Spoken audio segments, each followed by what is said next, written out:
Kia ora tātou, te ahua nei kua tau mai te nuinga. We've given, I feel like, suffice time mo te hiku o tā tātou kaupapa ki te whai mai i konei. Heo anō, ko tau mai te tauihu, mā te taurapa anō ia e kuhu. Nō reira, e koreu e whakatōroa i te poto. Ka huri ki a koe, Nikki, tēnā koe. Kia ora! Kia ora whānau. Kua tau mai nei raro i te maru o tēnei hui topa. Tuatahi ka mihi ki te kaihanga, ko ia te timatanga me te whakamutunga o ngā mea katoa. Tuarua, ka mihi ki Ranginui e tui honei, kia papatuana koe e takoto nei. Tēnā kōrua. Me mihi atu ki a rātou, kua haere ki tua o te ārai, oki rai tō moinga roa. Ki ngā whānau, nau mahara mai ki tēnei kaupapa, paitikiti a koutou. Kōwai au, kōwai us, hey. Ko Nikki Penetito-Hemara tōku ingoa, he uri ahau no Ngāti Ranginui, Ngāti Kahungunu me whakatōhia. Ko kimi ora ko Nikki Penetito-Hemara tōku ingoa no Tainui Tukitimu Ka pai. E noho anau kei tāmaki makaurau o tāmaki ki te tonga. And whānau, our place, our papakainga is Tauranga Moana, or for me, this one's got a whole lot of different papakainga. But I am more specific, probably more Bethlehem. So that's us. Just a big mihi out to you all for choosing to spend your Wednesday afternoon with us, and to toi tangata for inviting me to present today. The name of my presentation is Kōkirihia te kori, which I guess literally means let's get moving. And I use that title in probably more ways than one. In a literal sense, I guess our whānau is all about the kori, is all about the play, sport, movement, getting fit, exercising, and just, I guess, getting outside. But I guess personally, I'm also a bit of a super competitor, like to be a bit of a tutu, and I guess grew up afforded opportunities to be active everywhere. So I guess our world revolves around play, revolves around kori to a certain degree. And then in another sense, I think Kōkirihia te kori represents a movement, one which draws inspiration from our traditional knowledge systems that once nurtured us as a people and impacted our health and our happiness and our the continuation of our whakapapa into the future. So maybe keep that in the back of your mind as we travel through today's workshop, and please feel free if you've got any questions and answers. I feel like you're all real in tune with our technology by now, so raise your hand or use the Q&A, and I'm sure Ranginui will help us to figure out if there's any pātai along the way. Cool. So it's a bit weird for me today. I get to I guess wear all the pōtai that I have on a daily, so I don't necessarily have to be one. I get to be the researcher, the social innovator, the mama, the central governmenter, and the business owner, and I guess you guys get just a bit of a mishmash of it all. So but I thought I'd give you a little bit of insight into I guess a couple of the hats that we wear. So Kori Collab is our whānau business. Dario and I started it up as a way to reclaim mana motuhake in the mahi space. So we love to sort of disrupt systems that don't work for our people. And then I also work for Sport New Zealand, ihi Aotearoa, so as their mātauranga Māori play systems lead. And well, we're the Crown agency or the kaitiaki of the play, sport and rec space. And I guess what my mahi or what my role looks like in practice is finding ways to reclaim, restore and revitalize mātauranga that we may have lost through the process of colonization and te mea. So that's a fun space.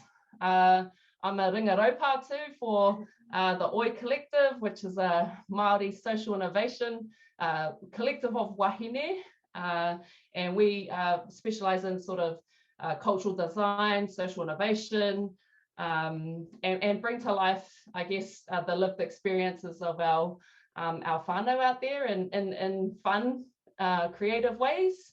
So you'll see a little bit of that throughout the presentation too. And then I'm also a PhD student. So for half of my week, I'm trying really hard to get through the academy and pump something awesome out the other end. But I'm also part of a rōpū called Te Koronga, based out of Otago University. And that's sort of my little ahuru mōwai space, where I get to wānanga with other Māori scholars who are thinking about things from an Indigenous lens and how to, I guess, positively impact Māori ora for our community. So, and my most important mahi is there's Mama to my four tamariki, Brooklyn Rose, who's out there studying at the moment. She's 16. Kimiora is our happy karere, guinea pig and beautiful baby who is the sunshine of all of our presentations. So you'll see her. We've got Piata Wairoa, who's at Kohanga at the moment, and Koyanaki, our only tama, who's won and featured there on the screen today. So yeah, it's a little bit weird, whānau, not being able to do whanaungatanga in the flesh, but I've got some opportunities to be a little bit interactive throughout the presentation. So hopefully we can get to know each other a little bit more as we travel through the kaupapa.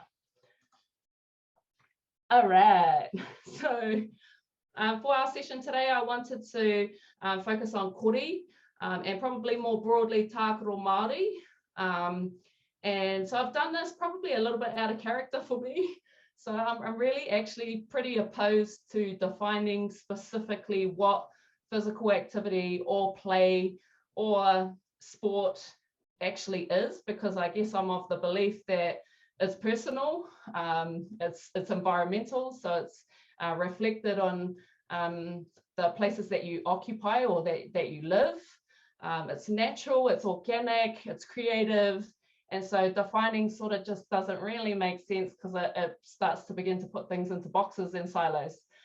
However, I have up here for you a couple of whakatauki that I hold probably near and dear when it comes to my mahi in this space. So kia kawea tātou e te rehia, e te harikoa, e te mātauranga. And I guess literally let us be taken by the pursuits of leisure, joy, and fair play. And I guess when I think about that whakatauki, I think about the verb in there. So kia kawea, to be carried or to be taken. And Te Ahu Kāramu Charles Royal we had a yarn before and did a bit of a video on the whare tapere space, and he talks about this as being, I guess, kawea being in relation to having the freedom, having the autonomy to be carried by rehia or by joy, by harikoa, and by mātauranga. So just, I guess, think about that a little bit. It's got no sort of physical pursuit in there as such, but I guess it taps into the spiritual element that comes into play when you play or get active. And then I've got another one there, the second whakatauki. Crystal totally stole my thunder just before the break, but tā te tamariki, tāna mahi, wāwahi tahā. So it's the job of the children to smash the calabash. And she put it really simply, an opportunity for our tamariki to explore, to break rules, to discover, to imagine, to get things wrong, and learn the life lessons that come from that. So I guess as an alternative perspective to probably the cotton wool generation, it's an opportunity for just to let our kids be kids. So those are a couple of whakatauki. And then down the side, I've literally just taken these out of the māoridictionary.com. So here's a couple of examples of how it's used in that context and often really referenced in terms of literature, especially in the academic space. And so you can have a read there. Porohianga is probably really targeted towards the Ngāti Porou, whakaro. My colleague, I guess, Mana Lidai Hania is a real big one, a big sort of stickler for porohianga, and that being quite a kupu that is used pretty heavily in that space. So yeah, I guess, I mean, in my brief summary of the kōrero, I guess it's an opportunity today to unlock some insights around what Takuru Māori looked like in the past, what it looks like now for our whānau Māori, and what we aspire it to look like into the future. I'm trying as possible through the technology to make it as interactive as possible, and I want to encourage you though, while we're doing that, to consider perhaps what your role is as a mama, as a kaimahi in the sector, as someone who has, I don't know, the purse strings to be able to fund any of those roles. What is your role in helping to enable and to support Takuru Māori or kori tinana to flourish for whānau Māori in your spaces? Cool, okay. So anyway, I did this mahi as part of Kori Collab for Sport New Zealand. They contracted me in to start to look at a bit of a discovery piece around Māori play in the past, present and future.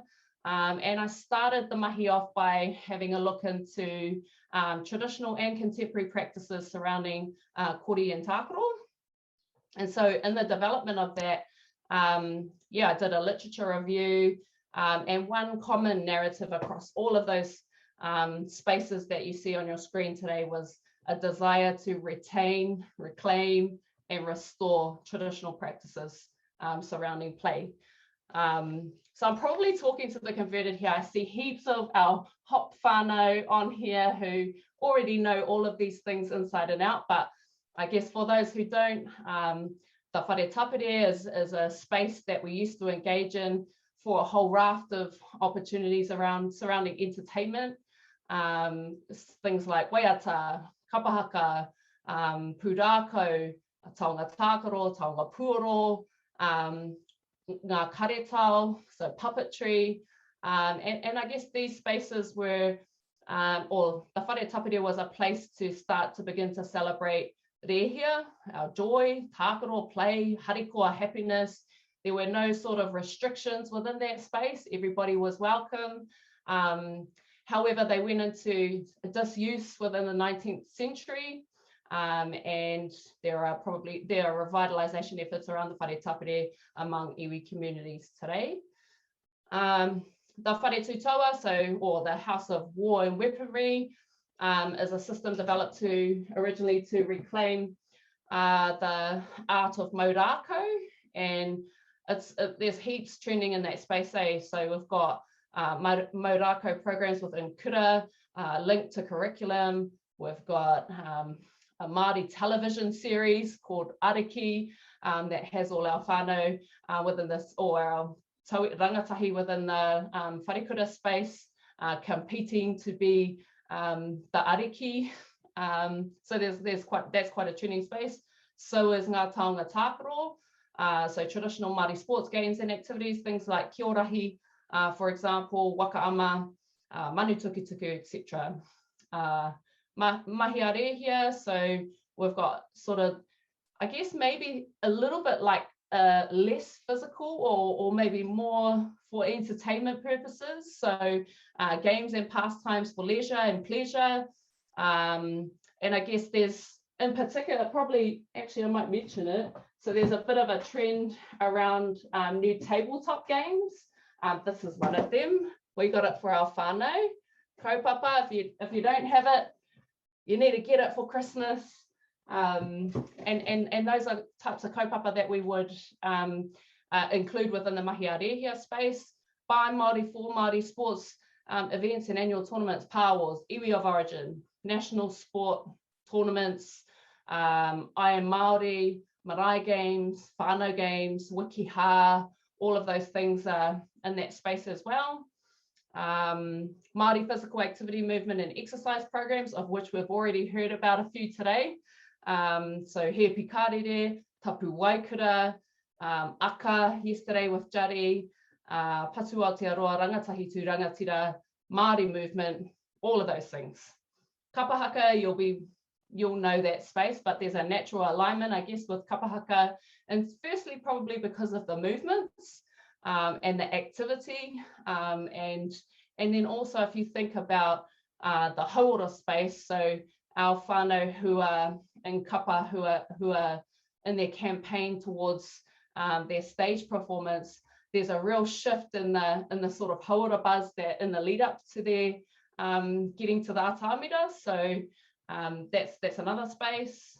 Mara hupara, I guess a loose translation of that is a traditional Māori playground, but has, I guess, again, it transfers into and across sectors. So has an opportunity for play, of course, strength and conditioning, spiritual healing, and I guess the buy-in factor for whānau like councils is that you can use repurposed rākau.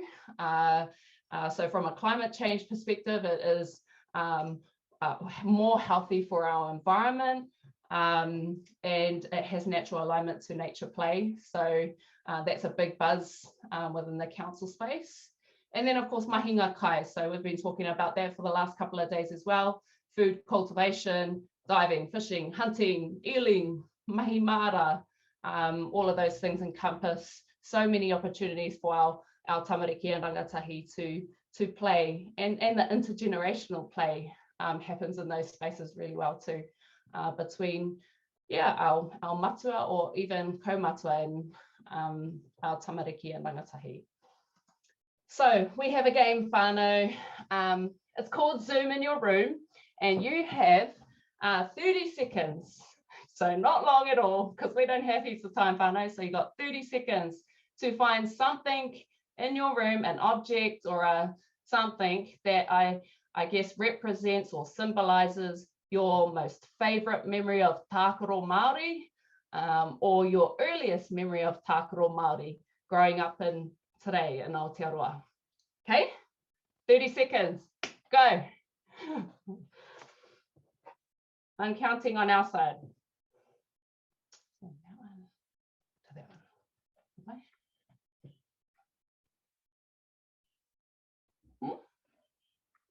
Hmm. 20 seconds.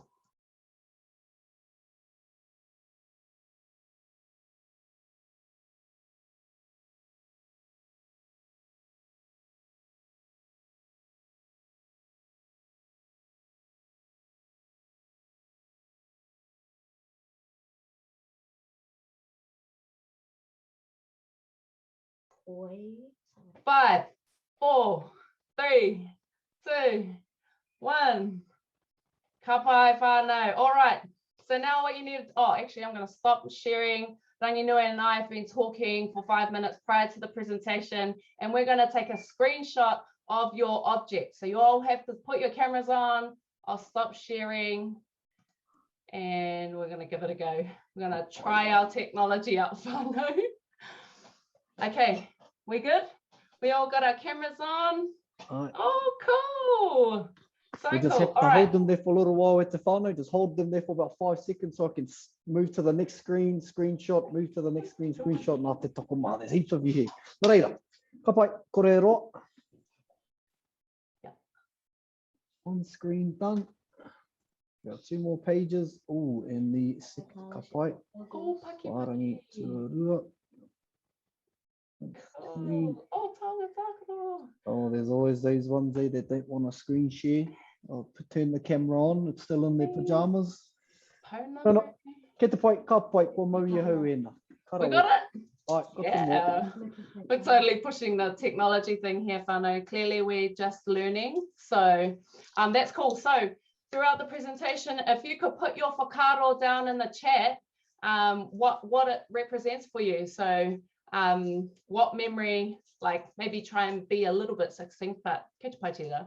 And we might pull that, bring that back in and kōrero about it throughout, or maybe at the end. I don't know. We'll see where the vibe is. Ka pai. Now I got to figure out how to screen share again. Ka pai whānau. All right, so now I just want to move on to the Māori Voices of Play Insights report, which was a big piece of mahi that Kori Collab was contracted to do in and alongside Sport New Zealand, and you can find the report up online, Māori Voices of Play Insights report. If you just Google that, you'll find it. But yeah, it was a big piece of work where we were able to interview people, participate in wānanga, lead wānanga, and from that, we were able to bring together a combination of all of those lived experiences and insights into this report. So I guess the brief frame for it was, I guess, what is Māori play? What is it to you? What is Takuru Māori, and how is it distinctly Māori? And then what did Māori play in the past look like? What does it look like now? And what do we want it to look like into the future? So the first part there is around contextualizing Takuru Māori. So when asked to define Māori play and give the participants' views on important components as distinct or unique to Māori, the vast majority of the participants spoke of their experiences with and amongst 4 settings or key settings. One being the tāna, that was unanimous. It was almost came, or no, it did come up in every single interview right throughout the wānanga. It was a unanimous theme. 2, at the marae. 3, in kaupapa Māori settings, such as kohanga reo, kura kaupapa, wharekura, whare wānanga. And then the last one was at their whānau pā, or their homestead, or their farm, or wherever essentially they called home. So if I move to the insight on my left, play happened everywhere my whānau were, including aunties and uncles' houses, school, and the marae. We're lucky, at the back of our marae there's a big orchard, and so it was perfect for playing tag, hide and seek, capture the flag, and stuff like that. It was the perfect environment for play because the whole whānau were often there, and at the end of the day there was always kai as well. And it's your tūranga wāwahi, so there's that sense of belonging. You might not realize it as a kid growing up, but now as an adult, I think one of my biggest playgrounds as a kid was my pā. So that's pretty special, and it says heaps in that insight, right? So if I just pick out a couple of things, tūranga wāwahi being really important in terms of having a sense of belonging, it happening at their marae. You can visualize things at the marae, like the big orchard out the back. Funnily enough, none of those activities are traditional Māori games at all. So we've got playing tag, hide and seek, capture the flag. But what makes it Māori is that the whole whānau were there. At the end of the day, there was kai. And so I guess tikanga starts to begin to have a part to play when we're talking about Takuru Māori. And familiarity around Māori ways of knowing, being, and doing. And then if we move on to the orange quote there, so the earliest recollection of play for me was I roto I tōna kōpū o te mama, play inside the womb. While I don't have a recollection of my play at that time, Mum would always tell me about how busy I was with my movements. There were certain times of the day when I would be more active than others, and subsequently, ki te whai ao, ki te ao marama, I carried on that behaviour pattern. This was a bit of a unique one, like the only person who shared insight into Takuru Māori in the realm of haputanga, I guess. And it was interesting because when this particular person was talking about this, he was also having a baby at the time, and he was sharing his conversation that he'd had with his mum around his movements, and therefore how those movements were similar or different to how his pepe was growing deep inside his wahine. So yeah, that was really interesting. And I think, you know, we always think about, you know, te ao marama, but perhaps we don't think about some of the other phases and what Takuru looks like in those spaces. All right, moving on to Takuru Māori in the past. So I think the first thing to note is that we left this pretty open-ended. So you know, when we say past, we left that open to interpretation, where people could have said that the past was yesterday, the past might have been last year, could have been 10 years ago, 30 years ago, depending on the age of the participant. And so some even shared some stories of their kaumātua, their grandparents growing up in New Zealand, which was really special too. And I think the second thing that I want to mention is that I assumed wrongly that I was going to get all this kōrero, like this rich kōrero about Takuru Māori in traditional times, perhaps within the institution of the whare tapere, engaging in mahi here. And what I soon realized is that there's a massive gap between people who were living in that time and people who are living now. And then, of course, we've got the impacts of colonization, which have impacted on, I guess, our cultural practices and how much we do or don't know and how much we've lost along the way. And so, yeah, there were even cases where some people would talk about their kohanga reo, kura kaupapa, whare kura experiences, and others didn't have the luxury or the privilege of going into those spaces by Māori, for Māori, as Māori, with Māori spaces for the majority of their week for their education. You know, some were born before then who were strapped for speaking to reo Māori, and so there was this real range of insights that came into this mix. But participants, I guess, when describing play in the past, they spoke about it as being multi-purpose, integrated into people's daily activities.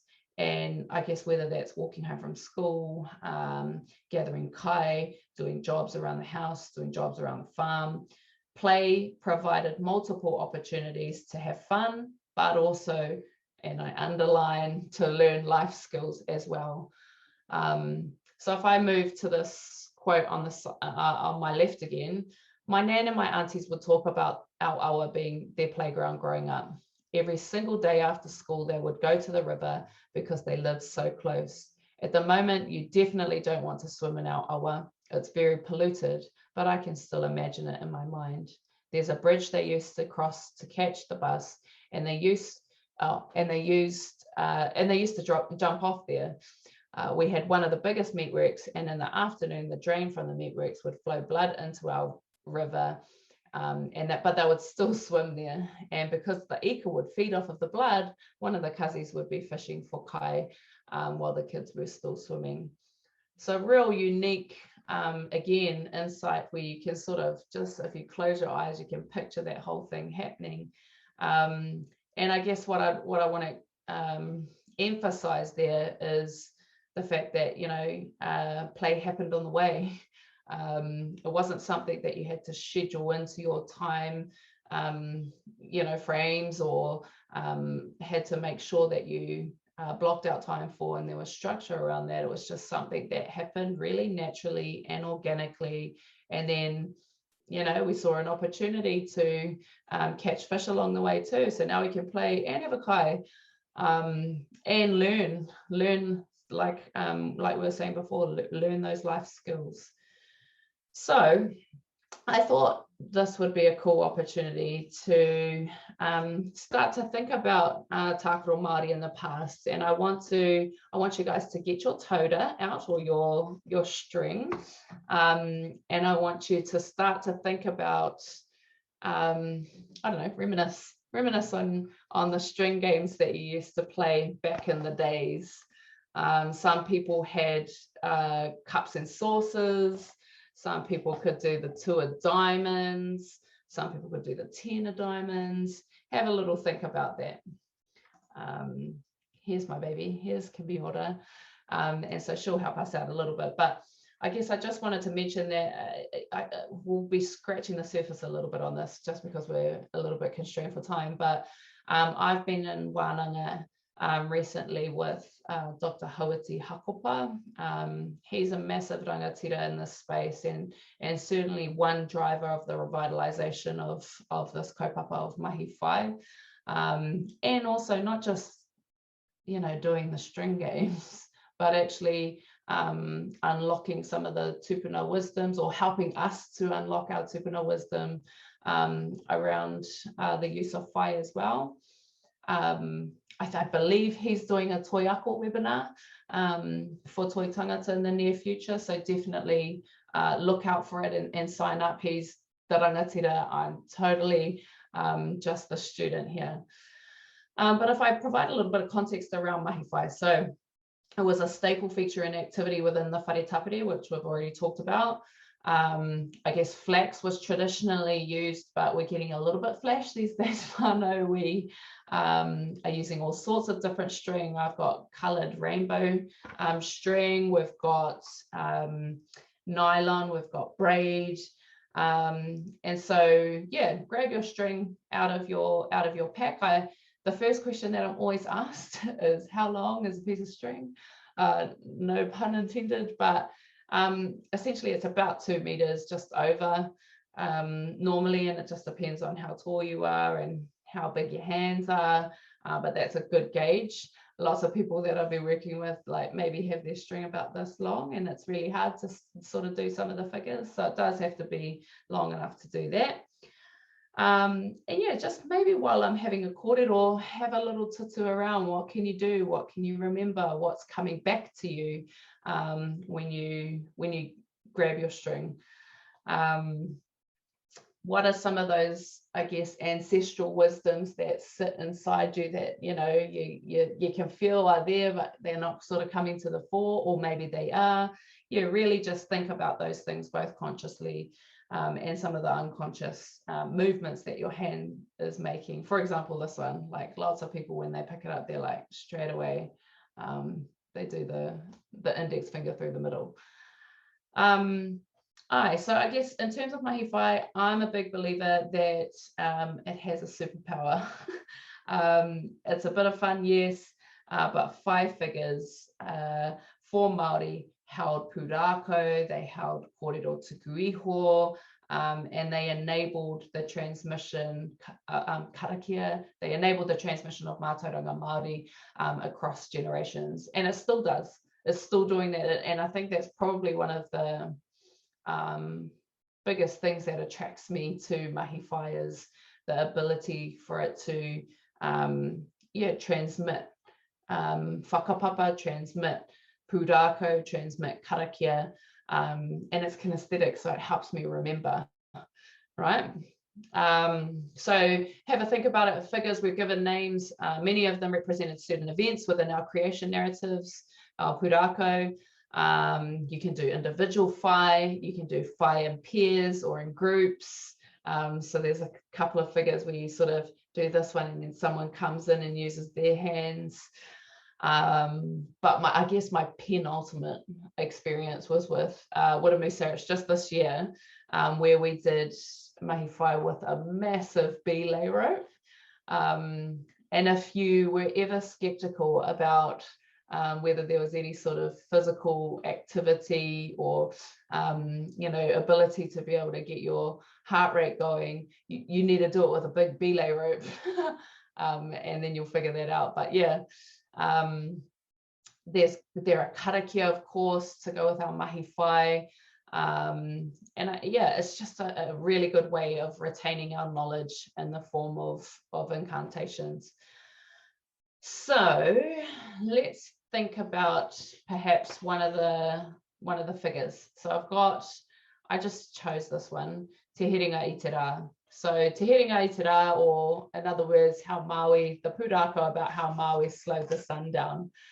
In my mahi at Sport New Zealand, so this is a Sport New Zealand mahi image, we've just finished developing a framework called Takurunga Maui, which is based on the stories of Maui and the amazing feats he and his whānau achieved in their time.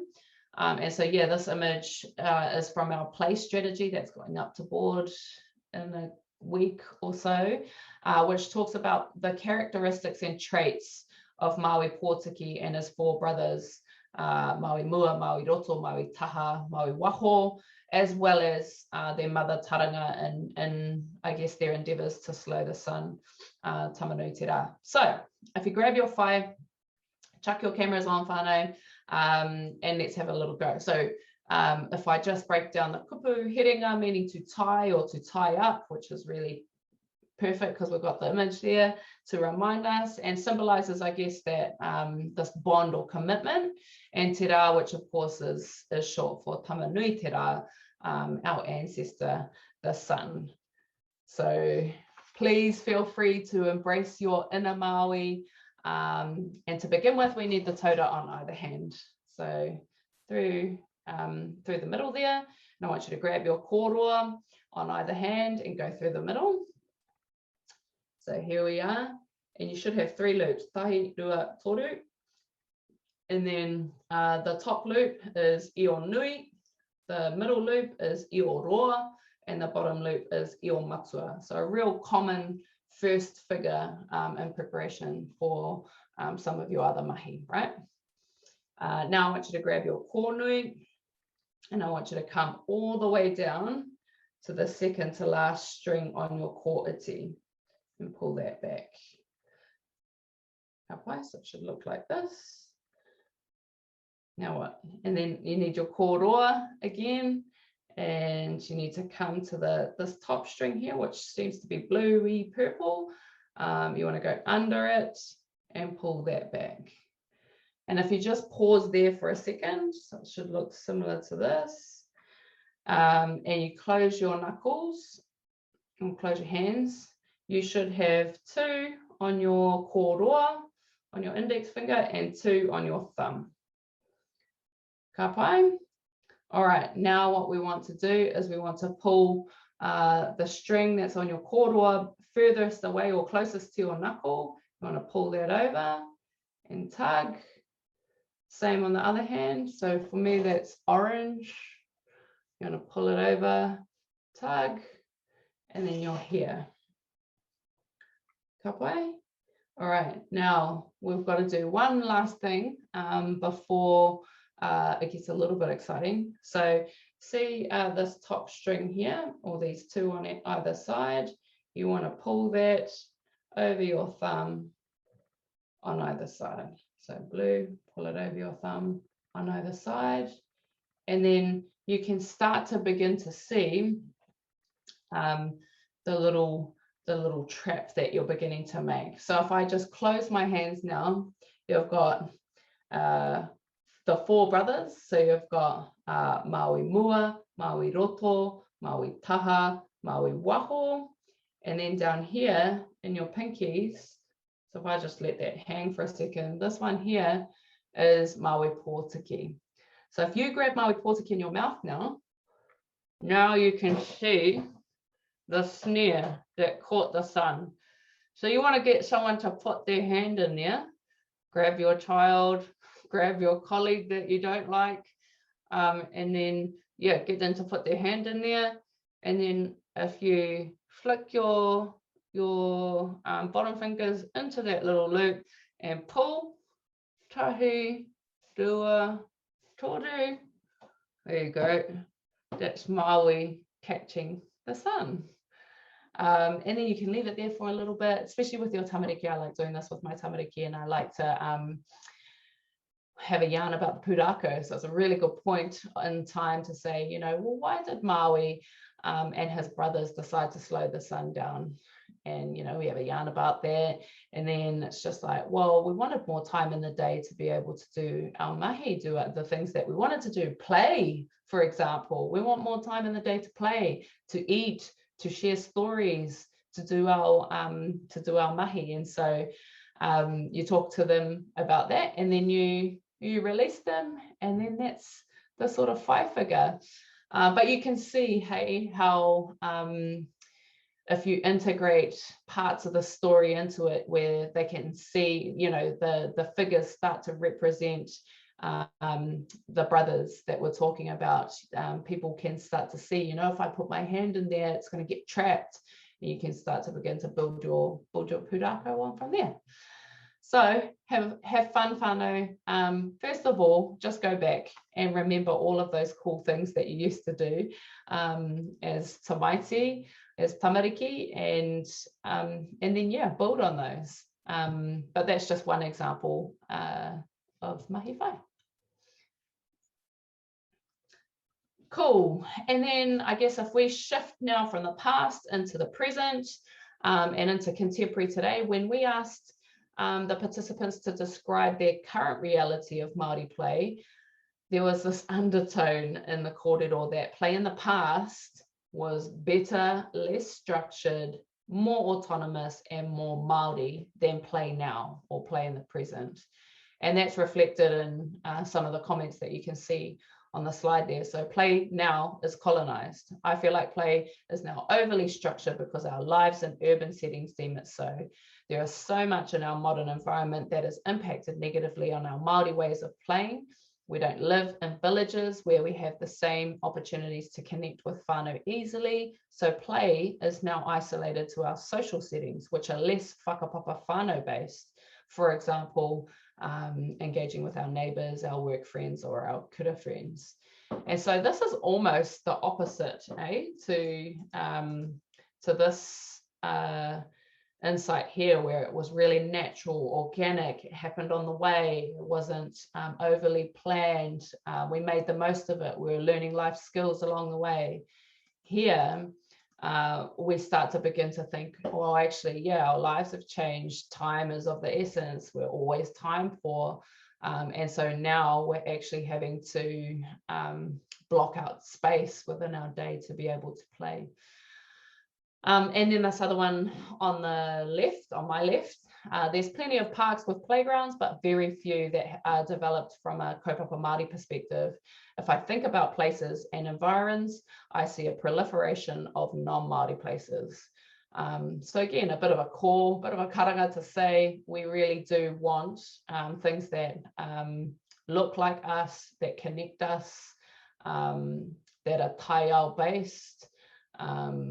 Yeah, and we're not currently seeing that. And if we are, some of the kōrero that moves on from this is it's all real aesthetic, and it doesn't have any real depth of meaning. So something for us to think about as well. And then what else have we got? We have Takuru Māori in the future.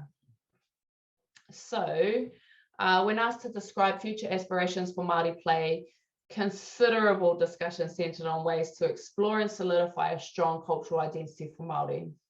So whether that be utilizing opportunities to learn te reo Māori, or to refine their reo Māori, or to build on it, to restore cultural practices of old that we may have lost along the way, whether that be reclaiming those, revitalizing those, to live by Māori principles, to practice Māori ways of knowing, being and doing, to connect with whakapapa, so that probably leans into that previous point, and to find ways to deepen levels of mātauranga. And I think, yeah, it's, if we go back to Ihirangi's kōrero this morning, and I think he quoted on his video, if you're running a physical activity program, you need a high level of rationale for why. That has nothing to do with physical activity, nutrition and health.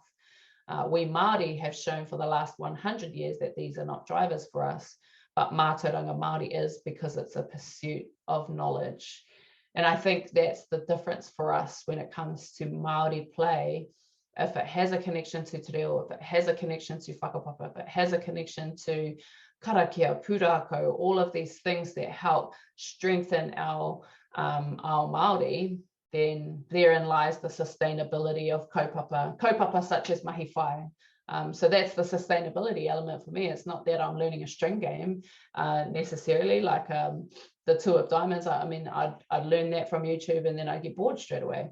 But if I'm learning more about Hawaii nui, Hawaii roa, Hawaii pā mā mao, and actually conceptualizing how that how to breathe life in it outside of a karakia that sits in my brain and is memorized and is into you know, contemporary today, there lies the sustainability.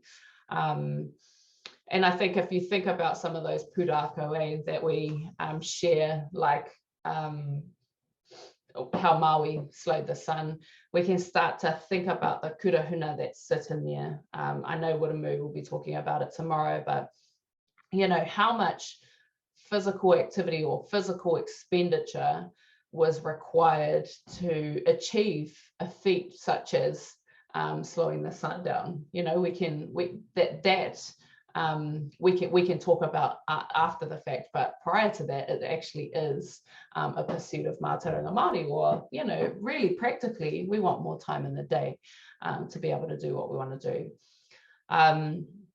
So yeah, I guess when we talk about Takuru Māori in the future, really what we're talking about is whānau want the best of both worlds. Of course they do, right? So we want all of that. We want to stay up till the street lights turn off. We want the freedoms. We want to feel safe to play everywhere. We want to engage in the whare tapere, the mahi arehia, taonga tākaro, kapahaka, all these things that start to strengthen our Māori. But equally, we want all of the things of today. So what that might look like is we want to be able to do a kahao TikTok and have that, you know, be celebrated just as much as, you know, mahi whai over here, or manuote, or whatever else, other traditional taonga tākaro. We want that to be celebrated in the same way, because this is how we've evolved as a people. One of the examples that was shared around using drones to fly up over Maunga to create video footage to draw back in our whānau who have gone overseas and who are feeling disconnected.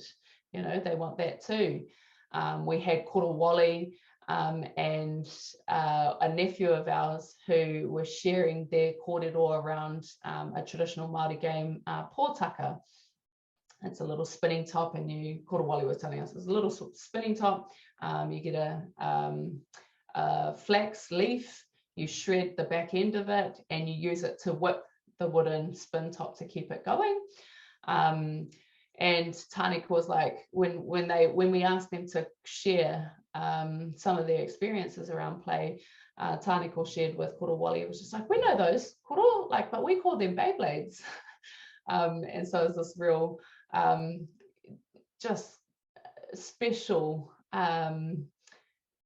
interaction between generations and share of knowledge and of their experiences, their lived experiences. So yes, our whānau want the best of both worlds.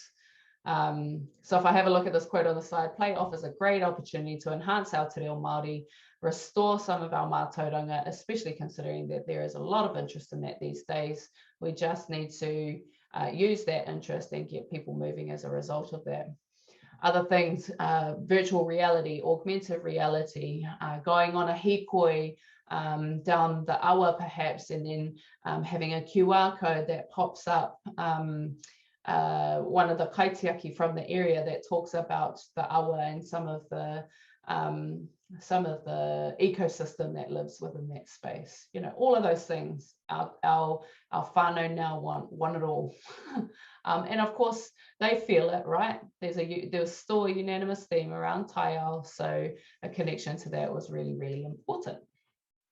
Okay, cool. We're running out of time, so I'm going to squiz quickly through this. But at the back end of the report, on around page 37, 38, we created some personas that would help you start to begin to look at Takuru Māori into the future. So as a way in which to synthesize some of the findings within the report, we created 6 personas based on the stories that the participants shared. The purpose behind the development of these personas is starting to bring to life the experiences, the mindsets, the characteristics, and the journeys of the people who shared their dreams and aspirations with us during the interviews, but also in the wānanga.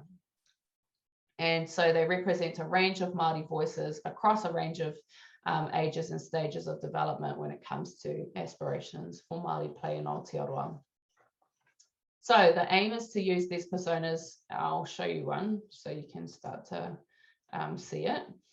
In the design process, so to start to begin to inspire some innovation and creativity, and start to just spark some ideas, I guess.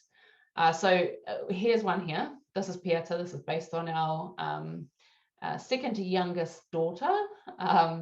And Each persona you can see provides an indication of their whakapapa connections at the top left-hand corner, Ngāti Ranginui, Ngāti Kahungunu. It has her connections to the taiao, so the taiometer in the bottom right-hand corner. Again, uses the atua matua framework, so the three main domains of mātauranga, whenua, wai, and rangi. And so however strong there is a connection, it'll change up and down the meter. You have a bit of a blurb about piata that gives you all these little golden nuggets around, that would spark some ideas around design. And then you have a quote direct from the insights that we gathered, and a picture of her, because that's important as well. So I guess what I'll do just briefly is, because I know we're running out of time, is read Piata's a little description here. And then we can have a bit of a discussion before we might have to wrap up a little bit. But Piata is 2 years old. She's a thriving kohanga reo kid with a bold, confident presence about her. She enjoys opportunities to socialize with others, especially with tamariki and kaimahi. Piata is the youngest of 5 siblings and has demonstrated that she has a way with the old people. She manages to befriend the grumpiest of nannies on the marae with her charisma and sass. On a recent trip back to the marae, her parents observed that she had a natural affinity to ngā kohatu and loves to use them to play.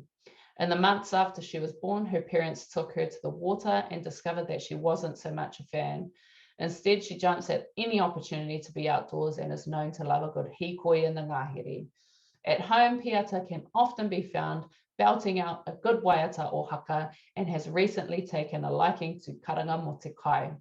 Her sisters always talk about her moodiness. They liken her temperament to the different phases of the moon, saying she can either be your best friend or your worst enemy some days.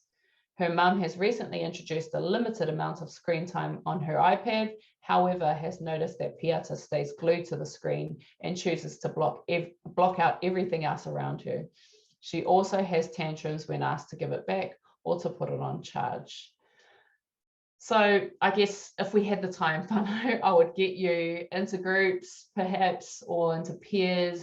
I'd give you about maybe 15 minutes to read your persona, to familiarize yourself with it, and then to come up with a play initiative, a play project, or a resource, or anything play related to share back. But aroha, we don't have the time. So this is something I would love you to do, though, in your own spaces, especially if you have Takuru Māori, within your mahi. Make sure that, perhaps put a rule around it. Whatever you come up with, maybe potentially has to be distinctly Māori, whether that be uses te reo Māori, engages pūrākau, whatever that is, you can define that. But yeah, it does get you, these personas start to begin to spark ideas around what you could do within your own rohe. And if you ask me, there's probably 4 kupu on this entire page that tells me the most about Piata, that I could build an entire play opportunity or resource for Piata, and that's her whakapapa links. So, it's some of the connections around kohatu within Ngāti Kahungunu and awa based in that space. You might want to think about that. Funnily enough, our Piata was, we took her on a recent trip up Mauao, and her middle name, so Piata Wairoa Penetito-Hemara, her middle name is named after our awa in Tauranga Moana, or in that space. And so we took her up the maunga anyway. And Dario and I observed all of the different energies and how everybody was placed. And so I'm huffing and puffing, Dario was huffing and puffing, he wasn't feeling well either. Kimiora, who is usually our very sporty child, was moaning and groaning and asking when we were going to be, are we there yet? And Piata skipped up the maunga. She totally was having the time of her life, stopped and chat to the birds, was playing with the lambs or trying to, wasn't puffed at all, like literally was skipping up the maunga. And so for us, like if we think about play and we think about her connection to, you know, her whakapapa, then perhaps we need to think about the tile that is within those spaces. Is it urban? Is it rural? Is it coastal? Is it inland? And what does that tell us about the potential when we talk about play for the that is centered around the person and the environment, I guess. Here we go, whānau. Here's another few. We've got Jordan, Tāne Ko, Chantal, Kitty, and Korowale. This is our koro. And again, it's got the same sort of format. So even if within your staff or your teams, if you divide the personas up, then you can have a really good opportunity to brainstorm and have some sort of ideas in there. Okay, I'm getting yep, it's time to finish now. So I'll leave it there, whānau. I did, you know, here's my contact details if you're wanting to get in touch. There's our tama and our tamariki. Been awesome having an opportunity to have a kōrero with you today. In my role within Sport New Zealand, I'll be coming around RSTs and sharing a little bit more of the kōrero. Perhaps the kanohi, ki te kanohi is always the best, but we're making do in the online space. And then that's us, I think. Ngā mihi nui kia koutou katoa. Have an awesome rest of the conference. Kia ora.